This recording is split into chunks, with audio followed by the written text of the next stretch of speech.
Para mitra sadaya, alhamdulillah dekaraos dongengnya. Di episode ka episode atuh para mitra ti ngawitan dugi ka ayeuna. Akhirna para mitra urang kedapa ieu paturai tineung dina carios nyambung Rusia Curug Cikidang karangan Kileungsa surat para mitra ayeuna nincak bagian ka 112 teh urang tamatkeun bae. Atuh saur Kileungsa bilih nu kasabit nami kasabat tempat kagambarkeun lakuning perlampahan cenah para mitra kasebatkeun lembur matuh bajaran karang pamidangan atuh kacarioskeun cenah para mitra lakona hapunten sanes diajar. Pon kitu deui Mang Jaya para mitra seueur kecap-kecap anu kirang pernah atuh langkung saur bahe carek dina mang dongengkeun ieu dongeng kirang jumakeun hapunten anu kasuhun. Insyaallah ke tamat tina dongeng ieu urang sanggup ku dongeng sanes Mang Jaya ngaturkeun nuhun urang paturai bae dina carios nyambung Rusia Curug Cikidang karangan Kileungsa. Mang Jaya ngaturkeun nuhun ulah kirang-kirangnya ngapunten dina kakirangan sareng kalepatanana. Mangga nyangakeun bae para mitra atuh sadaya atuh kahilapan sareng kalelepatan hapunten anu kasuhun. Billahi taufiq wal hidayah. Wassalamualaikum warahmatullahi wabarakatuh.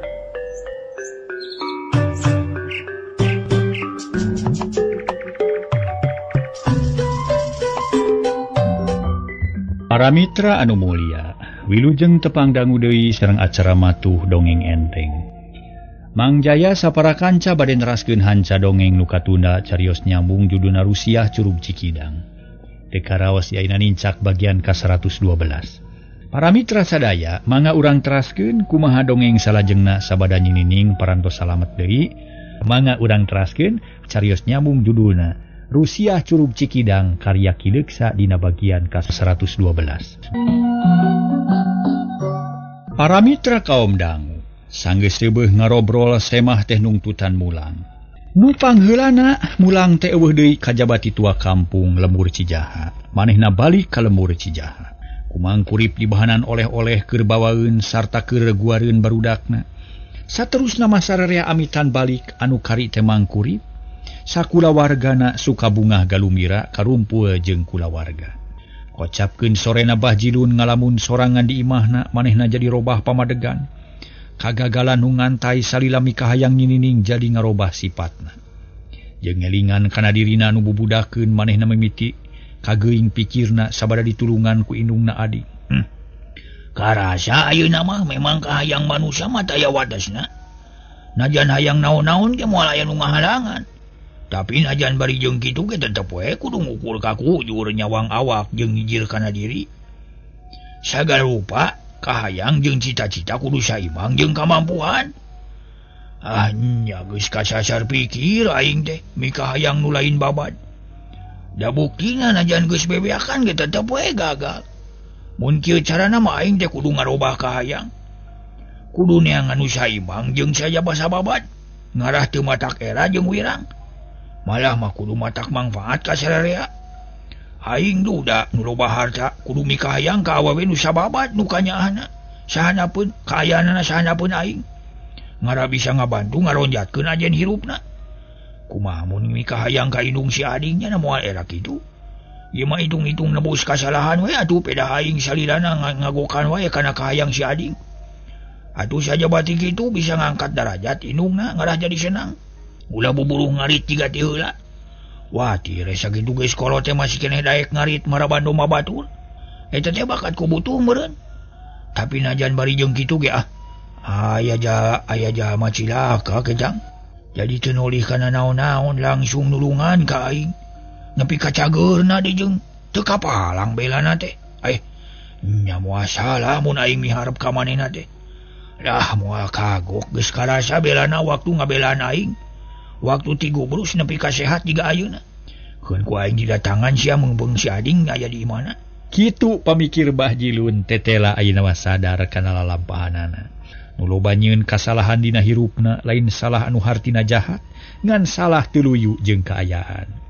Sabada mikir nepi ka palebah dinya Bah Jilun tuluy dangdan meuni ginding. Mawa duit loba ladang ngabajong bako sakebon, hang bajongkeun bako sakebon. Dibawa kabeh rek dipake ngalamar ka indungna ading. Teu loba pikir deui kenceling init ngajugjug ka imah ading bari mawa niat nu kacidahadenan. Ari ading harita teh keur ngobrol jeung indungna sabada dalahar diariuk di tengah imah. Bangun anu lalung sejeng capek ading tas ngadadarkeun lalakon kanu jadi indungna. Da indungna mah nanya meuni keukeuh hayang nyaho kana lalakon nu sanyana bisi beda jeung nu dicaritakeun tadi.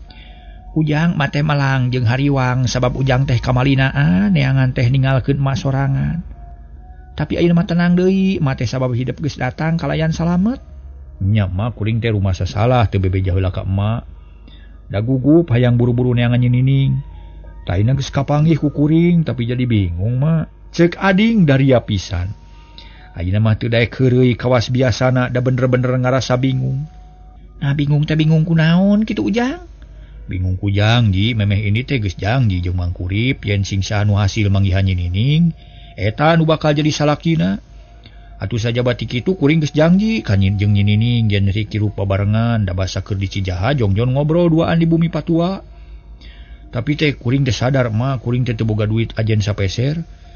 Sabab salilana kajadian kitu we kuring teu usaha. Teu boga pisan bekal hirup apanda harge ngandalkeun hasil kuli emak tak kitu mah. Ceuk ading meuni ngalengis. Atuh ari ngadenge kitu mangahuleng indungna oge lantaran mun dipikir nepi ka palebah dinya mah nya. Anakna teh teu boga naon-naon mun teh mah hayang kawin tangtu kudu boga bekal. Kaharti ujang kumaha oge tapi kumaha atuh da kaayaan urang mabatan sakieu. Mah teh lain teu hayang mere ka anak tapi naon anu kudu dibikeun. Ku ujang ge kanyahoan ngan sakieu kaboga emak. Lah teu hayang dibere ku mama kuring oge. Malah mah kuring teh ngarasa naon teh salah. Sabab teu bisa ngabantu ka indung padahal kuring teh geus dewasa. Kudu bisa ngurus indung teu kudu kula-kuli jiga nu enggeus-enggeus. Lah enggeus ujang teu kudu nyaritakeun eta. Sedih mage ari kitu mah. Keun bae urang tarimakeun we nasib nu geus jadi milik urang. Da usaha mah kudu kumaha urang teh. Geus ngajalankeun tarekah nurutkeun pangabisa sorangan. Wayahna sing perih ulah leutik hate. Keun urang neangan akal sangkan ujang laksanakan nyinining. Da mage moal cicingeun rek nyarita ka Mang Kurip atawa ka Bioon. Rek terang-terangan da pugu urang mah taya kaboga. Sugan we maranehanana ngarti sarta daek nulungan ka urang. Mage boga kawajiban pikeun ngajejehkeun ka anak nu boga kahayang. Jadi gaganti bapa maneh nu geus teu aya di kieuna. Ceuk indungna meuni ngalengis. Ngarasa ngangres kana hate ading. Ngan ukur bisa ngarahuh ading teh para mitra. Manehna ge ngarti kana kaayaan indungna tapi manehna ngarasa bungah dina hate yen indungna geus boga tekad kitu. Harita panon poe geus tunggang gunung. Tereh poek tanana peuting lir ibarat poekna hate ading nu keur bingung. Dina kaayaan kitu diburuan aya nu leumpang gagah naker meuni ngagandeuang bangun taya karingrang. Sabada tepi ka hareupeun imah pok uluk salam. Sampurasun cenah dijawab ku ading jeung indungna. Meuni bareng kolotrak ngalaan tulak. Berai panto dibuka nyampak teh Bah Jilun nangtung hareupeun panto. Heulah. Geuning abah sok kalebet bah. Ceuk ading rada reuwas. Kadatangan ku Bah Jilun sok sieun ngaganggu deui kana maksud manehna. Nu geus hasil meunangkeun nyinining.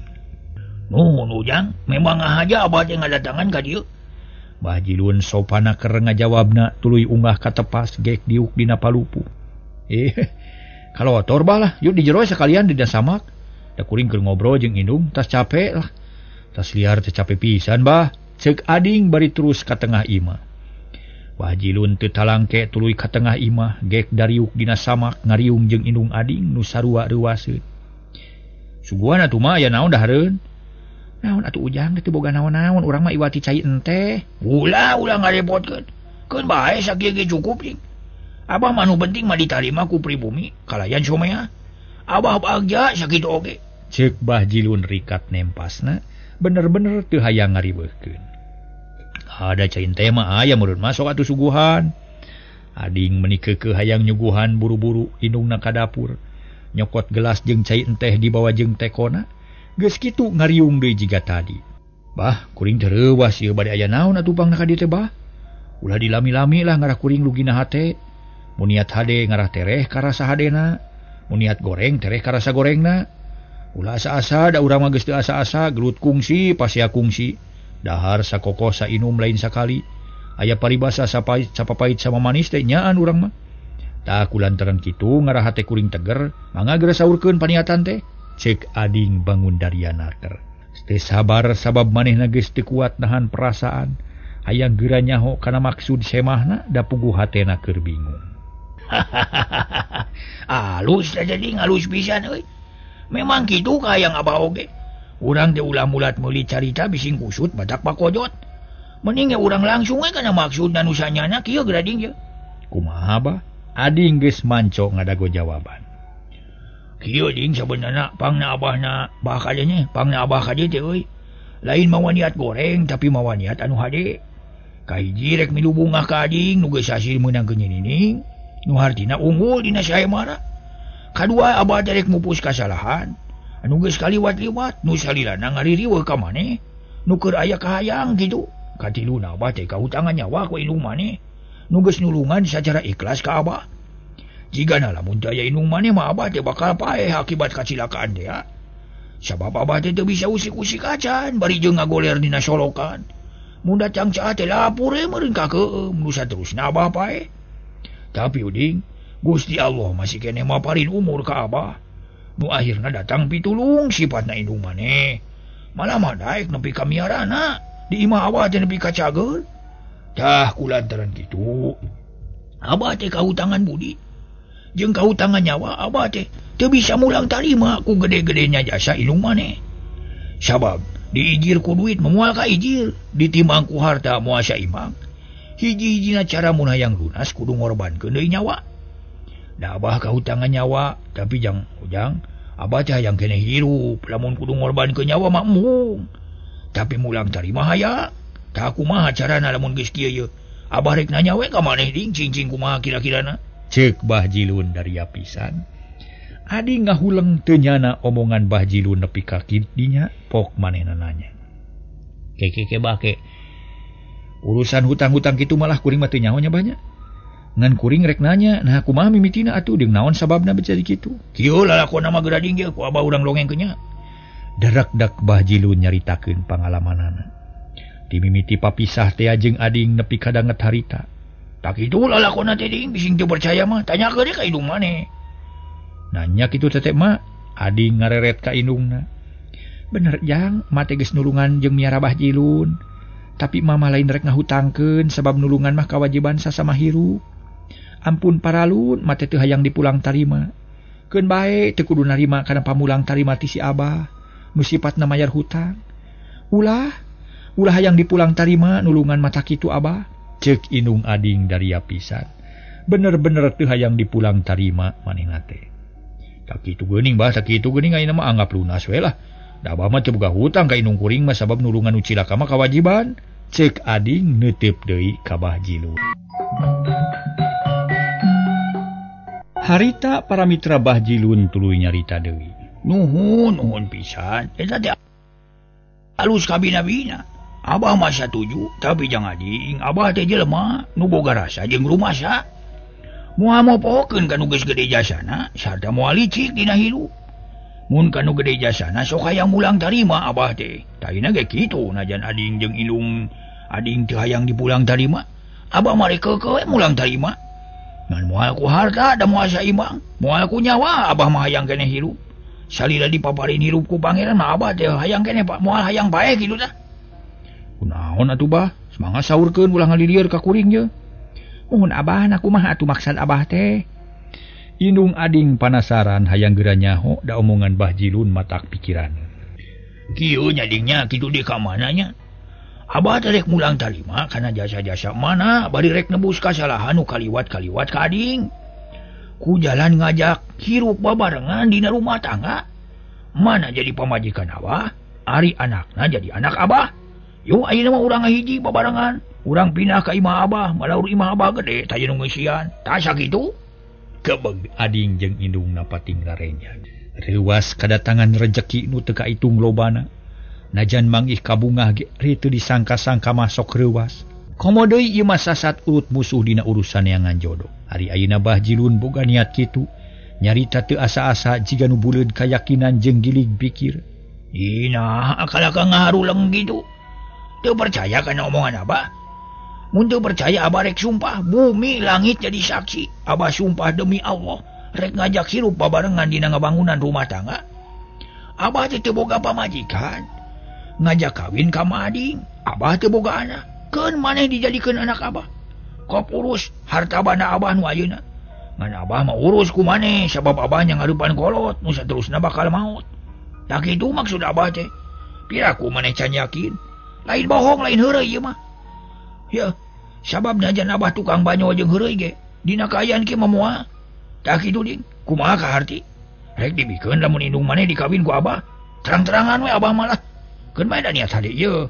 Cek Bah Jilun bari neuteup ka Ading. Paroman teriuk-riuk bakat ku nya-nya niatna atuh Ading meuni eungap nahan perasaan. Kabungah geus lain catur keuneun dada pinuh ku rasa bagja jeung bunga. Abah, kuring teh teu ngimpi-ngimpi acan teu nyangka satai kuku. Yen Abah kagungan niat anu sakitu hadena, ari kitu carana mah kuring mah teu wasa lamun kudu nolak. Kuring mah teu wasa mun kudu ngahalangan indung anu mikahayang. Hartina mah pokona mak lah moal ngahalangan ka anu mikahayang ka indung kuring gitu. Kuring mah ridho lillahi ta'ala, suka lahir batin. Pek wae Abah asal indung kuring sukaeun. Jawab Ading tegas teu karasa cipanon marebay. Bijil tina tempatna diperes ku rasa bunga nu bener-bener ikhlas. Alhamdulillah. Nuhun atuh ding. Katarima pisan ku Abah. Bah Jilun ngosongkeun dampaleungeun ka Ading gep sasalaman pageuh pisan. Ari indung Ading colohok jiga teu percaya kana tetempuanana jeung dedengeanana asa dina pangimpian. Mana? Kumaha tamun kitu na kersa nampi kana kahayang Abah? Ulah asa-asa atawa cangcaya dan niat Abah teu kajurung ku nafsu. Pokona mah ieu mah didasaran ku rasanya jeung tanggung jawab, ridho jeung ikhlas lahir batin. Hayang miluk pingkanya ka kulawarga mah. Urang silih belaan, silih talingakeun salira hirup, silih pihapekeun diri. Bah Jilun neuteup ka indung Ading. Nu diteuteup ngumar cipanon tapi cipanon kabungah jeung kabagjaan. Abah kuring mah teu wasa lamun kudu nampik nuhun we ari aya piwelas ti Abah nu sakitu saena mah. Nampi lahir batin. Oh bagja atuh mun kitu mah. Geus teh kudu loba acara lah beres we sakieu ge. Ngalamar mah nuhun ka sadarea. Yu ayeuna moreng hirup babarengan. Minangka kabungah Abah tah masrakeun duit tah keur nyumponan ka hayang. Jung rek meuli naon-naon ge. Malah mun aya ka hayang bejakeun ka Abah ayeuna nya. Ceuk Bah Jilun bari ngabijilkeun duit tina saku bajuna. Sor dibikeun ka indung Ading dina gerak-gerikna teu kaku ciga geus biasa bae.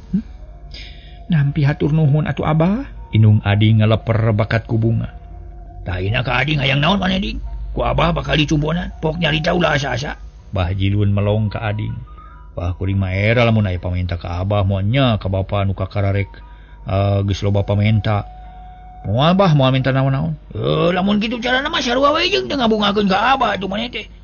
Sabab Abah teh bakal ngarasa bunga mun maneh aya pamenta. Ayeuna ka Abah, pok geura nyarita ka Abah. Hayang naon? Ku Abah dibereskeun pokona mah. Ading ngahuleng. Manehna mak mikir bulak-balik ngalenyepan ka hayangna Bah Jilun anu aneh. Lila-lila kapikir pok ngajawab kalayan tenang. Bah kuring teh ngarti kana ka hayang Abah. Atuh kuring aya pamenta tapi lain menta harta bana. Lain menta barang paeh, kuring mah hayang ditulungan ku Abah sabab memang kuring teu boga keur boga kasusah. Oh, tong asa bejakeun nya ka Abah. Kasusah naon? Mun Abah bisa ngungkulan diungkulan, mun teu bisa menta tempo kitu we geus. Bah Jilun nangtang. Kieu Bah kuring teh ngalamar nyininingnya tapi segala teu boga ye jeung teu sadia. Tapi nu dipentingkeun ku kuring mah lain duit atawa barang, tapi kuring teh butuh kur jejer panganteur. Hayang aya nu marengan sangkan kuring teteg hate, sakitu pamenta kuring teh Bah. Oh. Hayang ngalamar? Nya. Babari atuh. Ku Abah dianteur. Hayang iraha ngalamar teh? Yuk, jeung Abah urang tebungan. Nya iraha we salsena Abah. Cek Ading bari seuri. Ulah dilila-lila. Lain Abah geus salse. Yuk ayeuna tebungan mangkurip. Tapi engke pada magribnya ayeuna mah kagok. Malah mah urang bareng jeung mana ngarahreug tak kitu ding. syukur ari geus aya ka hayang mah abah doa pisan cek Bah Jilun bari ungut-ungutan. Mang atuh bah kuring manurutan abah. Heuh kitu we nya. Urang bareng jeung mana sekaliannya. Bah Jilun ngareret ka indung ading. Nu harita marah mai bunga sabab kasusah. Nu tadi meungkeut hatena ayeuna buyar sapada harita. Nuhun abah kuring masa jangiringan. Tah bener kitu we nya geus anjing tenang we lah. Teu kudu susah-susah. Aya abah, tenang we tenang. Naon ge tanggungan abah? Mane jadi anak abah, Nining jadi minantu, Mang Kurip jeung Biongon jadi besan. Apaan beres? Bah Jilun seuri lalenggakan, ading jeung indungna para mitra silih reret bari. Para mitra kaum dangu, angin gunung ngahiliwir matak seger nebak kanadang daunan anu pating arulang. Siga gugupai silih gupayan jeung sesa-sesa cahaya layung nu masih keneh ngempur belah kulon. Munan gunung ngelembeng hideung geus disimut di kujangjang peuting nu geus mimiti meber. Dina kaayan kitu lalai pating kalayang neangan mangsa reungit jeung rametuk kaliberan, jangkrik jeung gaang keur meujeuhna manggung. Patemalan matak waas ngajajabkeun sakadang beurang nu geus kasilih ku peuting. Bada magrib Mang Kurip jeung Biongon katut Nining ngariung di tepas imah, di tengah imah. Sabada keur meujeuhna sono kanu tas leungit, meuni asa ditumbu umur ditambah kabagjaan nu kuno kamaha kawasa. Inung jeung anak kumpul deui sakumaha biasa sabada papisah bari jeung matak leuwas. Nyai mamani kacida herannya, naon sababna pangna hidup bisa kabongohan? Kumaha mimitina pangna bisa init ninggalkeun imah teh? Padahal hari teh ukur ka pipir dapur di titah ngalalaja kana kaleungit. Ceuk Biongon bangun panasaran. Hayang nyaho kana lalakon anakna. Mang Kurip mah teu ngomong diuk bangun tenang bari ngelepus udud. Memang manehna ge hayang nyaho kana lalakon anakna, tapi pertanyaan nu rek diajukeun teh kaburu diomongkeun ku pamajikanana atuh cicing bae nunggu jawaban ti Nining. Nu harita keur diuk gigireun indungna. Katipu kuring teh emak sabab harita teh loba tetempoan. Panyana teh si halama jeung si halami man siluman nu satia teh. Tetela lain da manehna mah geus baralik teuing ka mana. Ari lalakon kuring nu sanyana mah kieu mak. Derek-dek Nining nyaritakeun pangalamanana. Ti mimiti ini ti imah tug nepi ka danget harita ku indung bapana di Bandungan kalawan Daria. Pinuh ku rasa heran jeung kaget sabab anakna mah ningang diparebutkeun bae ku siluman jeung jelema. Tetela mata kreuwas geuning nepi ka kitu nya tapikeun bae da ayeuna mah geus salamet Nyai. Bapa rek nanya ka hideup. Nah kumaha ayeuna lamun geus kieu? Saha nu rek dipilih ku hideup? Sabab geus waktuna ayeuna mah kudu tegas, lamun hayang lelengohan bakal nambahan kariweuh. Bisi aya kajadian nu leuwih bahaya, cing bapa rek nanya, cek Mang Kurip dari pisan. Tah bener Nyai rek milih saha pisalakieun teh. Sabab mata holang kariweuh urang tidinya keneh mimitina. Ayeuna mah geura pungkas we kahirupan teh. Maksudna mah pungkas kahirupan teh nyaeta hirup naon teh? Sosoranganan kitu tah. Indungna milu nanya sarua panasaran hayang geura rengse. Ma, bapa kuring teges buleud kayakinan. Ain mah moal loba kahayang nik pamikir kuring mah geus jangji pasini jeung Kang Ading. Oh, jadi rek milih adingnya. Bapana jiga nu hayang yakin. Nuhun, Pak. Alah, nuhun teuing Nyai, nuhun alhamdulillah satuju mah oge. Biongon marah mai bunga lantaran pamilih anakna akhirna mah saluyu jeung kahayang indung bapana. Mang Kurip bing bungaheun pisan. Ya syukur atuh Nyai, syukur. Syukur. Ai kitu mah bapa teh bunga. Kasasa ge ari teteg pikiran mah alus. Bapa mah doa pisan mun hidup milih jang ading. Keun urang dagoan datangna da memang geus aya janji jeung bapa ge. Sing saha nu hasil manggihan hidup nya eta pisan nu baris jadi pisalakieun. Taina luyu pisan jeung pamilih hidupnya nuhun we. Atuh ayeuna mah teu aya deui perkara nu dipikir-pikiraneun. Muhun kitu we Pa disuhunkeun pidoana we ti emak jeung bapa. Majeng bapa ti bari toge teu boleh ngadoakeun. Muga-muga sing lancar jeung gede milikeun atuh ari geus kieu mah teh rek milu nguruskeun isukan marek ngahaja we nepungan indung jang ading. Rek ngabadamikeun masalah ieu ngarah lancar ka hareupna. Nu gunem catur ngaraneg lantaran kadenge anu pating gereneng di buruan. Malah teh kungsi lila kadenge nu nincak golodog tuluy keketrok kana panto disusul kuno uluk salam. Punten Gulan, sora ngagerem ngandung wibawa para mitra. Hajeng aya asima Puguh Mangkurip jeung Bioon meni curing hak nyinining colohok kana panto hatena reuwas. Mangga, jawab Mangkurip tuluy mukakeun panto mapag semah barang berai panto dibuka Mangkurip colohok sabab semahna aya tiluan narangtung hareupeun imah. Uluh, geuning seueur, sok kalabat atuh kalabat. Hahaha, seueur mang. Horeng Bah Jilun semah teh nu dibarengan ku ading jeung indungna sup tiluan ka jero. Langsung ka tengah imah gek dariuk kalayan tarapti. Puguh Bioon jeung nyinining hookeun can pati ngarti kana kadatangan nu tiluan. Tapi buru-buru nyadiakeun susuguh sor disuguhan ka semah nu tiluan teh. Disuguhkeun. Punten nya ngaganggu abah teh waya kieu keur mujeuh nareureuh. Kala didatangan ku abah, ceuk Bah Jilun mimitian nyarita. Henteu bah henteu. Henteu, mangga henteu teu naon-naon. Teu matak ngaganggu nanging reuwas mah aya. Sabab sumping teh meni babarengan kieu na bade aya naon teh abah, ceuk Mangkurip bari neuteub ka Bah Jilun. Nyinining jeung indungna mano gigireunana kitu de ading jeung indungna diuk gigireun Bah Jilun.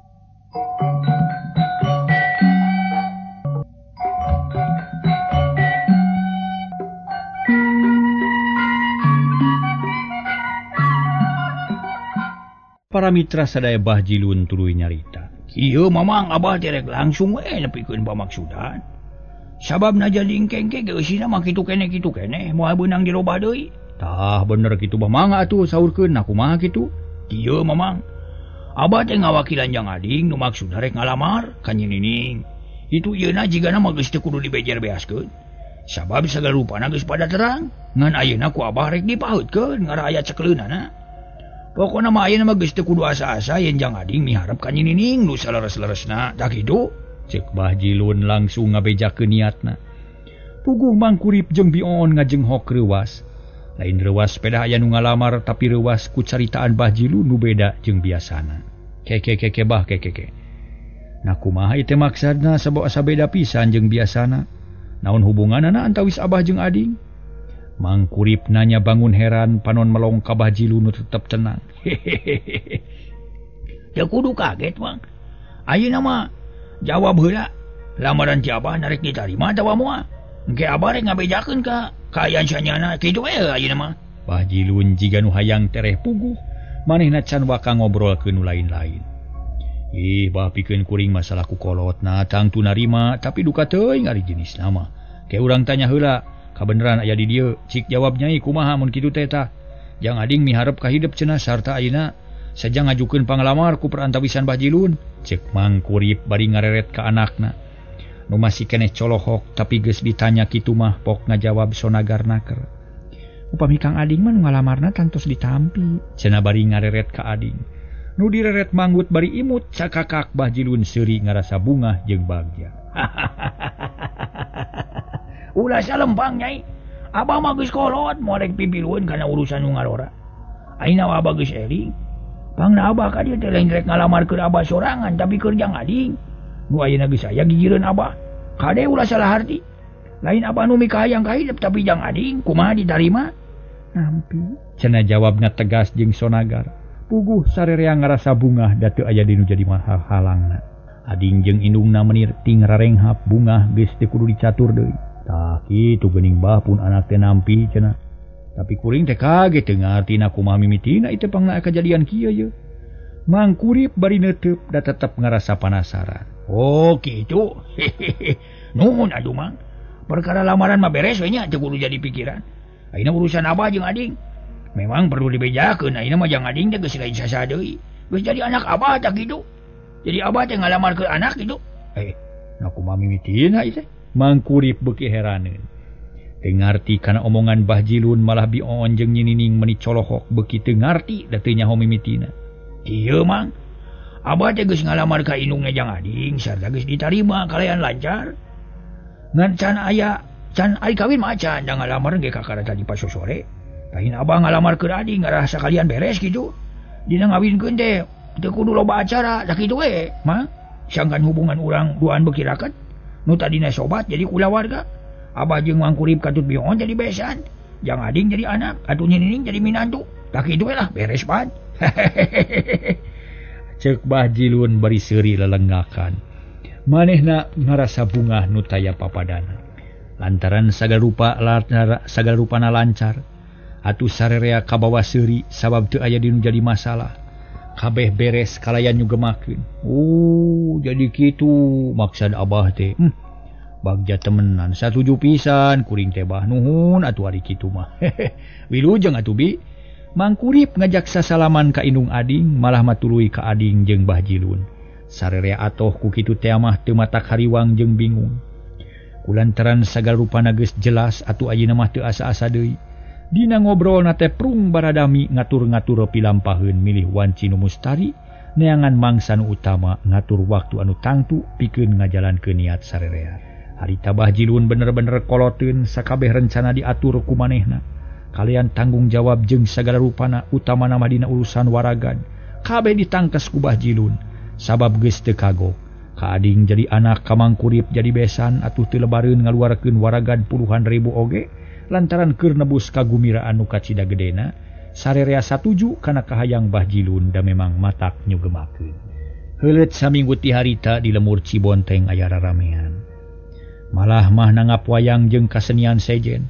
Mimitina di imah Bahjilun ngawinkeun Bahjilun ka indung ading. Malah mah walina ge ading. Pagetona hajat di imah Mang Kurip ngawinkeun nyinining ka ading. Jalma-jalma salemur Cibonteng saruka bunga. Sabab hajat gede ti Bahjilun bari jeung laluasa sagala rupana. Beunang disebutkeun salemur kaparaban kabeh. Meunang saminggu mah abreg-abreg gandalahar di dinya bari suka bunga. Ngawinkeun dua pasang panganten kolot jeung panganten ngora. Di harita kulawarga Bahjilun jeung Mang Kurip katut ading, aman teu aya pancabaya, rumah tangga regreg pageuh ngawangun hirup nyigelan zaman. Bari tenang jeung tumanina, Mang Kurip jeung ading hirupna maju sabab modal geus nyampak di Bahjilun ngan kari bener bageurna. Sabada ngaradu pelet kasenangan jeung kagumiraan teh beunang. Kalayan sarere aya dina kabungahan teu aya nu matak ngagokan kana jalan hirupna. Mung hanya kal waktosna kabujeng see para mitra aduh ieu we. Rupina Rusiah Curug Cikidang atuh para mitra para wargi sadaya tamat dugi ka dieu. Carios nyambung anu judulna Rusiah Curug Cikidang. Parantos tamat hapunten nu kasuhun tina samudayaning kalelepatan sareng kakiranganana. Para mitra anu mulya pesanan ti kileuksa surna bilih anu kasabit nami nalika alit. Kasebat nami nuju dewasa mugi kersa ngamaklum. Eta mah mung kalersan hungkul, ieu cariosan sadayana mung karangan hungkul. Teu aya nu salaresna, kitu para mitra. Atuh ti Mang Jaya, atuh cenah ulah kirang-kirangnya ngahapun tindeuna kalepatanana, margi dina Mang dongengkeun ieu dongeng seueur kalepatanana. Lepat dina ngadugikeun sareng sajabina hapunten nu kasuhun kitu para wargi. Tah dina dongeng ieu seueur gamaranana sok sanaos mung ulibek di dinya keneh. Seueur pikasirieunana mitra sadaya seueur picontoinana yen di mana urang hirup di alam dunya teh kedah leres-leres para mitra kedah ngukur ka kujur cenah kitu nya kedah ngukur ka kujur para mitra sadaya urang teh mudah ge nu sakira kadada kaduga kitu ngukur ka kujur ulah sapertos Bahjilun mikahayang ka nyinining atuh puguh akibatna teh nimulkeun hal-hal nu matak nimulkeun ripuh pikeun dirina janten eusi-eusina mah urang teh kedah ngukur ka kujur nimbang kana badan. Mudah-mudahan aya sakedik bahan katampi etang-etang lenyepaneun mudah-mudahan tiasa katampi ku para wargi. Para mitra Mang Jaya sapara kancang ngaturkeun rebu nuhun laksa ketika bingahan. Mudah-mudahan enjing urang tepang dina cariosanes.